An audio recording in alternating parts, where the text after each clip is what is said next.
আসসালামু আলাইকুম, hello everyone. আশা করি সবাই ভালো আছেন এবং ইয়াম রেসিপি বাংলার সঙ্গেই আছেন।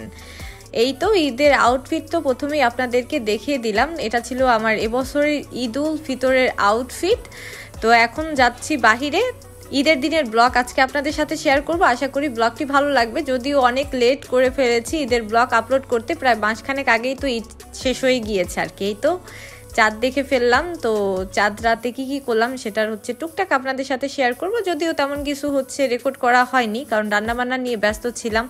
আর এই তো যেহেতু ছাদে এসেছি, এখন কিছু বাজি না ফুটালে হয় আর কি। এখানে আমার ছোট ভাই তারাবাজি নিয়ে এসেছিল আমাদের জন্য, কারণ আমি এই তারাবাজিটাই ফুটানো পছন্দ করি আর কি। কারণ অন্যান্য বাজিতে প্রচণ্ড যা শব্দ হয় তাতে আমার ভয় লাগে, যার জন্য। তো এই তো বাজি ফুটালাম, একটু ফান করলাম। তারপর কিছুক্ষণ পরে আবার বাসায় গিয়ে আর কি নিচে গিয়ে আবার রান্নাবান্না শুরু করব। যতটুকু পেরেছি রান্নাবান্না করেছি। আর কি রান্নাবান্না করেছি সেটাও তো অবশ্যই আপনাদের সাথে টুকটাক শেয়ার করব আর কি, যতটা পারি। যাই হোক, দেখতে থাকুন সম্পূর্ণ ব্লগটি। আশা করি ভালো লাগবে। আর ভালো লাগলে অবশ্যই চ্যানেলটি সাবস্ক্রাইব করতে একদমই ভুলবেন না। তো এখন ঈদের দিনের ব্লগ শেয়ার করছি, মানে ঈদের দিনের কি রান্না করলাম তাই আপনাদের সাথে শেয়ার করব। এই যে মানে প্রায় সব রান্নাই দেখাচ্ছি যে কি করলাম। এখানে বিভিন্ন ধরনের সেমাই ছিল, পুডিং করেছিলাম।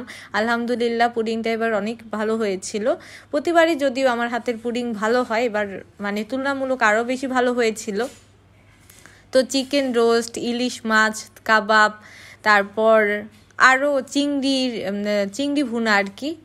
যতটুকু পেরেছি করেছি। এখন সবগুলা মনেও নাই। আর এখন ভয়েস ওভার করতে গিয়ে এত বেশি লোভ লাগছিল, মনে হচ্ছিল এখন যদি কেউ রান্না করে দিয়ে যেত বা নিজে রান্না করতাম ভালো লাগতো। আর এই যে মালাই কেকটা বানিয়েছিলাম, যদিও শেপ করাটা মানে কেকটা কাটা সুন্দর হয়নি, তবু খেতে এত বেশি মজা হয়েছে। আমি তো প্রথমবারের মতো বানিয়েছি, এত মজা হয়েছিল। তো ভেবেছি যে নেক্সট টাইম যদি কখনো বানাই আপনাদের সাথে অবশ্যই রেসিপিটি শেয়ার করব। আর এই তো মোটামুটি যেহেতু বাসার মানে সব ফ্যামিলি মেম্বার্স ছিল না, তো যার জন্য অত আইটেম করিনি। এই তো তারপর আবার একটু টুকটাক নিয়ে খাচ্ছিলাম, যেহেতু আমি সুইট লাভার। তো এখানে জর্দা, তারপর মালাই কেক, পুডিং টুডিং এসব সব কিছু খেয়ে তারপর হালকা পাতলা খাওয়া দাওয়া করে এই তো বাসার থেকে বের হয়ে গেলাম আমি আর আমার বোন। তো তারপর গিয়েছিলাম আমার একটা ফ্রেন্ডের বাসার থেকে তারপর আন্টিদের বাসায় গিয়েছিলাম, দেন তাদেরকেও আমাদের বাসায় নিয়ে এসেছিলাম। আমার ঈদ তো মোটামুটি ভালোই গিয়েছে আলহামদুলিল্লাহ। আপনাদের ঈদ কেমন কাটলো চাইলে জানাতে পারেন কমেন্ট সেকশনে।